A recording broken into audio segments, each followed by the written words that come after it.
మరి విఘ్నేశ్వరుడు పార్వతీదేవి యొక్క కుమారుడు కనుక శ్రీ మహావిష్ణువుకి మేనల్లుడు అవుతాడు. మేనమామల ముద్దు మేలైన ముద్దు.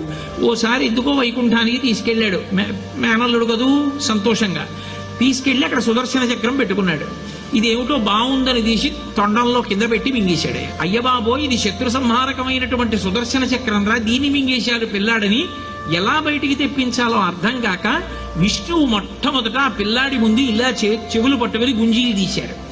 గుంజీలు తీస్తే మామయ్య అదేమిటి అంత విచిత్రంగా కిందకి మీదకి ఊగుతున్నామని పడిపడి పకపకా నవ్వాడు. ఆ నవ్వడంలో పొలమారి లోపల ఉన్న సుదర్శన చక్రాన్ని పైకి కక్కాడు.